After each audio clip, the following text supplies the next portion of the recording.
Hey guys, Sethley here, back with another Apex Legends video. I hope you're all having a fantastic day. Now in today's video, we got some pretty big news from Respawn J Beebs, or John Larson. He did tweet out the other day, input types in Apex with a link to a twit longer. So I'm going to go ahead and cover everything he talked about in that message. Starting off, he said, I recently saw some tweets from PvPX that I figured I could address. Most of his points stem from input layer differences. So instead of using balanced design terms, i.e. buff and nerf, I'd rather get more granular. So starting off, the first topic he covers is making tap strafing accessible on controller. He says, even before reading the rest of this, I encourage curious minds to revisit my movement tech and mobility in Apex twit longer, as our stance here is pretty much the same. My gripe with tap strafing isn't that it's only accessible by mouse and keyboard. As I mentioned in the post, it exists as a design problem, not a balancing mechanic, where the lack of readability and how it compounds with movement abilities are the biggest causes for concern.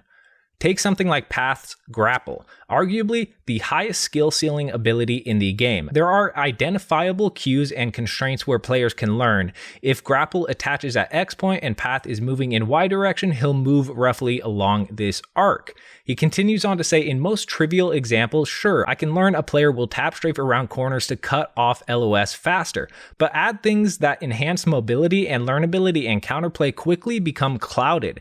If a sweaty Path is grappling near me with a shoddy, I know the tap strafe into my face is coming, but even with the quickest of reflexes, how can I improve my chances? And aside from the fact that I'm slow and washed up, mobility creep is a real concern. If something feels good, i.e. movement in Apex, doubling down on that too much can warp gameplay in the grand scheme of things. So I want to know what you guys think about this. I understand what he means by how good the movement is, and doubling down can warp the gameplay in the grand scheme of things. I definitely agree with that, but I think there might be something they could do. Make sure to let me know down in the comment section below. But now on to the next topic, allowing controller players to move while looting. He says this may come as a surprise to some, but moving while looting is a bug.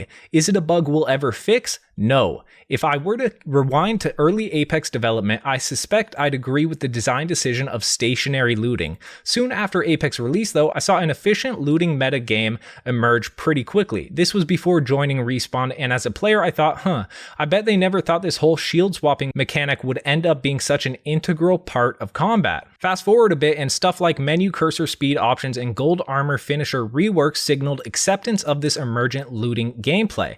In an effort to improve parity between input types, it seems reasonable to think that moving while looting on controller should be an option. I'll defer to the fellow dev Rapster's replies to a control scheme Snipedown proposed. It says, quote, so this type of UX control is more my wheelhouse than Respawn J Beebs. And absolutely yes, I've thought about your suggestion. I like it, but I also like a lot of the other incompatible suggestions for how to solve it. That's the primary issue with this.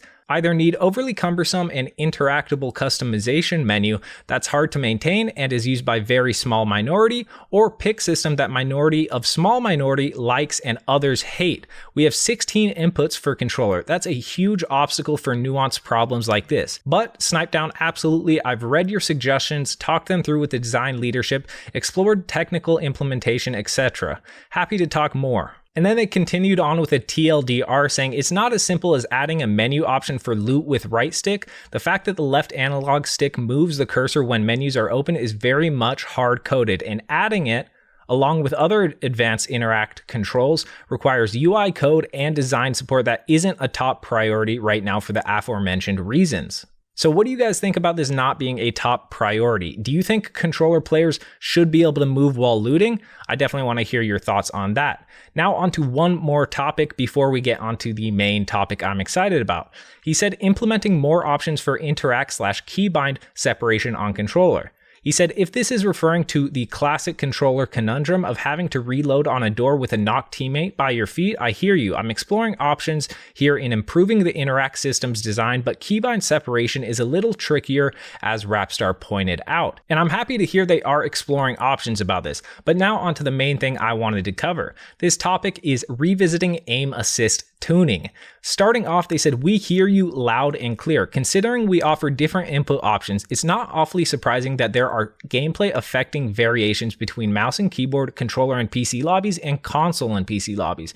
Anyone who's experimented with different platforms or input types can attest to this. So while I can't make any promises or provide specifics at the moment, I can say we're actively evaluating it." So that is what I'm most excited to hear, the aim assist tuning, that they are actively evaluating it and they do hear our concerns and are taking them into account. There is one other thing I did want to cover. So someone replied to the original tweet of input types in Apex, and they said, "Thoughts on settings regarding visual clarity? Honestly, you can leave aim assist alone if we can just see what we're shooting at," which I definitely agree with.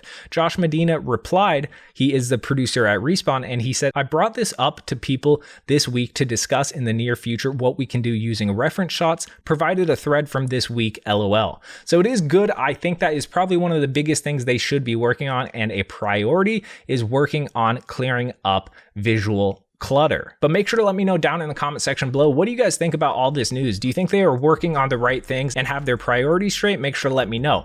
But if you guys did enjoy this video, make sure to hit that like button. It really does help me out a ton. And if you're new to the channel, make sure to hit that subscribe button and turn on the notification bell. But it's been your boy Seth Lee, and I'm out.